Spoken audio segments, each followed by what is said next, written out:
सुप्रभात। एक आश्रय और अनेक आश्रय, ये हमारी आज की आध्यात्मिक चर्चा का विषय। एक आश्रय और अनेक आश्रय। किसी न किसी का आश्रय लेना मनुष्य मात्र का स्वभाव है। ऐसे तो जीव मात्र किसी न किसी का आश्रय लेना चाहता है, किसी न किसी को आधार बनाना चाहता है। ऐसा स्वभाव क्यों है? क्योंकि वह परमात्मा का अंश है। अगर वह परमात्मा का ही आश्रय ले तो फिर उसे दूसरा आश्रय लेने की जरूरत नहीं पड़ेगी। परंतु जब तक ये परमात्मा का आश्रय नहीं लेता तब तक वह अनेक आश्रय लेता रहता है। लेना तो चाहिए भगवान का आश्रय, और उस जगह दूसरी चीज़ का आश्रय ले लेता है। धन का आश्रय ले लेता है, परिवार का आश्रय ले लेता है, विद्या का आश्रय ले लेता है, योग्यता का आश्रय ले लेता है, बल का आश्रय ले लेता है, पर ये आश्रय टिकता नहीं। आश्रय परमात्मा का ही लेना चाहिए। ये बात समझने में ठीक दिखती है, पर मानते भी पर दूसरा आश्रय छोड़ते ही नहीं। यद्यपि दूसरा आश्रय छोड़ने में आप पराधीन नहीं है, स्वाधीन है,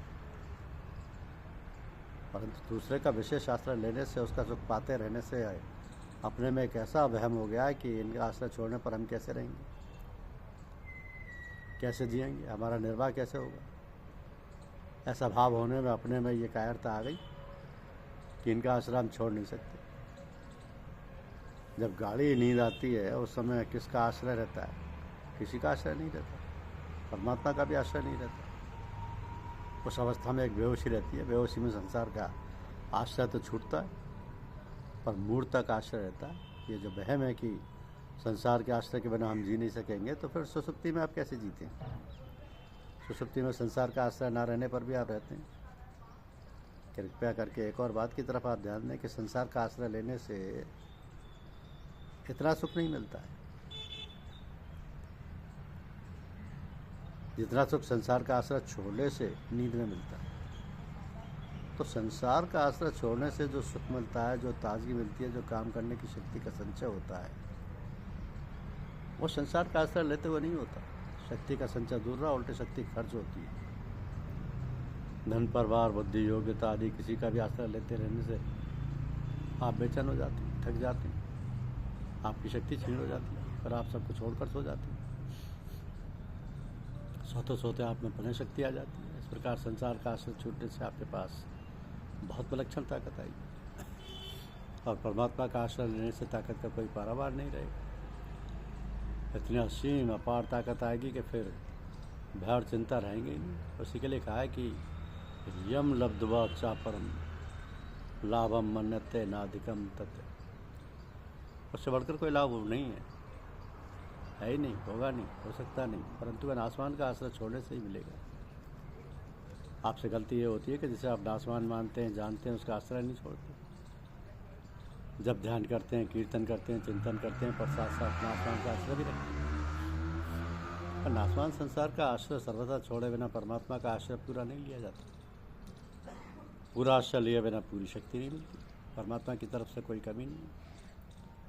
आप परमात्मा का जितना आश्रय लेंगे उतना आपको आश्वासन मिलेगा, शक्ति मिलेगी, लाभ होगा। परंतु संसार का आश्रय सर्वथा छोड़कर परमात्मा के आश्रित हो जाएंगे तो अपार बल मिलेगा। वे परमात्मा कहाँ हैं? इसमें एक बात सोचिए, बताएं कि सबके हृदय में सर्वस्य चाहम हृदय संविष्ट, सर्वस्य चाहम हृदय संनिविष्ट ईश्वर सर्वभूतानां हृदय से अर्जुन तिष्ठ। वह संपूर्ण जीवों के भीतर है, परंतु ये बाहर की तरफ भी देखता है, भीतर की तरफ देखता है। आप अपने को मानते हैं कि मैं हूँ, उस मैंपन का आश्रय आत्मा है, और आत्मा का भी आश्रय परमात्मा है। ममेवांशो जीवलोके, ममेवांशो जीवलोके। तो आपका आत्मा परमात्मा का अंश है। आप एक क्षेत्र में है और आपके अंशी परमात्मा संपूर्ण क्षेत्रों में। क्षेत्रज्ञ चापे माम बुद्धि सर्व क्षेत्रेषु भारत। गोपिकाओं ने कहा है, आप केवल यशोदा नंदन ही नहीं है, फिर तो जितने भी शरीरधारी हैं, सब स्थावर और जंगम और देवताओं और राक्षसों, भूत प्रेतों, पिशाचों, नरकों में रहने वाले हों, भजन ध्यान करने वाले हों, तत्वज्ञ, जीन उन्मुक्त हों, भगवत प्रेमियों, सबकी अंतरात्मा के दृष्टा आप हैं, और ऐसा होते हुए आप यहाँ कैसे आ गए? ब्रह्मा जी ने प्रार्थना की तो आप प्रकट हुए। इसलिए प्रार्थना की विश्वगुप्त अर्थात संसार की रक्षा करने के लिए, क्योंकि संसार की रक्षा आप ही कर सकते हैं और किसी में ताकत है ही नहीं करने की। आप इन यादवों के कुल में प्रकट हुए हैं, उदय ही बात पैदा नहीं हुए। जैसे सूर्य का उदय होता है तो वैसा कोई नहीं कहता कि सूर्य पैदा हो गया, क्योंकि उदय होने से पहले भी सूर्य है। जब हमारे सामने आ जाता है तब उसका उदय होना कहते हैं। ऐसे ही वे परमात्मा प्रकट होते हैं, हमारे शरीरों की तरह जन्म नहीं लेते। मन, बुद्धि, इंद्रियां, शरीर, व्यक्त वस्तुएं, पदार्थ, रुपये, पैसे आदि कोई भी आपका नहीं है, आपके साथ रहता नहीं। प्रति क्षण आपसे अलग हो रहा है, फिर भी आप इनका आश्रय लेते हैं। ये मन, बुद्धि आदि तो आपके आश्रित रहते हैं, और अपने आश्रित रहने वाली वस्तुओं का आप आश्रय लेते हैं। अपने उद्योग से पैदा होने वाले धन का आश्रय लेते हैं, ये गलती करते हैं। इनका आश्रय ना लेकर एक भगवान का आश्रय लें। मामेकम शरणम व्रज, जो सबके हृदय में विराजमान है, उस ईश्वर की ही सर्वभाव से शरण ले लें। उसकी कृपा से परम शांति, संसार से सर्वथा उपरति और अविनाशी परम पद की प्राप्ति हो जाएगी। मामेकम शरणम से, मेरी शरण ले लो। भगवान का आश्रय लेने में हम सब के सब स्वतंत्र हैं, कोई भी पराधीन नहीं। उनका आश्रय लेने में कोई अयोग्य भी नहीं है। आप इसी क्षण परमात्मा का आश्रय ले सकते हैं, क्योंकि वो आपके पास है और आप उसके पास हैं। वो आपसे अलग नहीं हो सकता और आप उससे अलग नहीं हो सकते। अगर वो आपसे अलग हो जाए तो ईश्वर दो हो जाएंगे, एक वो और एक आप। तो उसकी जो अखंडता है, सर्वोपरि भाव है, व्यापकता है, वो खंडित हो जाएगी। आपसे अलग होने पर उसकी महत्ता रहेगी नहीं,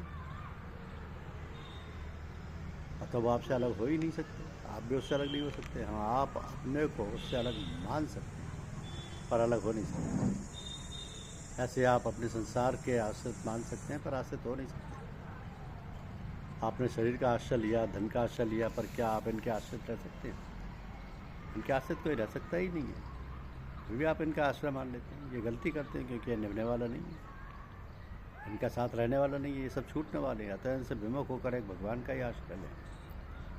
और का आश्रय मतलब धन का सदुपयोग करें, सब काम करें, पर आश्रय एक भगवान का ही रखें। संतों ने कहा कि पतिव्रता रहे पति के पासा, यों साहिब के ढंग रहे दासा। जैसे पतिव्रता पति के आश्रित रहती है, ऐसे भक्त भगवान के आश्रित रहते हैं। जगत जननी जानकी जी सास ससुर को माता पिता से भी अधिक आदर देती थी, परंतु जब भगवान वनवास के लिए पधारे तब जानकी जी ने उन्हें भी छोड़ दिया। दशरथ जी ने यहाँ तक कह दिया कि अगर जनक राज दुलारी रहा यहाँ रह जाए तो मेरे प्राण रह सकते हैं, फिर भी वो नहीं रही। वो कहती है कि मैं रह सकती नहीं। चांदनी चंद्रमा को छोड़कर कैसे रह जाए, सूर्य के प्रभा सूर्य को छोड़कर कैसे रह जाए, शरीर की छाया शरीर को छोड़कर कैसे रह जाए। ऐसे ही कोई भी जीव परमात्मा से अलग रह सकता ही, परंतु परमात्मा का आश्रय ना रहकर अलग होने वाले संसार का आश्रय लेता है, इसी से वो दुख पा रहा है। अगर ये अलग होने वाले का आश्रय ना ले और सदा साथ रहने वाले का आश्रय ले ले तो निहाल हो जाए। आप सब ये निश्चय कर लें कि हम संसार का आश्रय नहीं लेंगे, धन कमाएंगे रखेंगे पर उसका आश्रय नहीं लेंगे। संसार का काम करेंगे पर संसार का आश्रय नहीं लेंगे। इतने दिन संसार से लिया है, अब उसका कर्जा चुकाने के लिए काम करना है, पर आश्रय नहीं लेंगे। संसार आश्रय लेने के योग्य है ही नहीं, क्योंकि ये एक क्षण भी स्थिर नहीं रहता। ये इतनी तेज़ी से बदलता है कि इसे दोबारा नहीं देख सकते। केवल बदलने के पुंज का नाम संसार।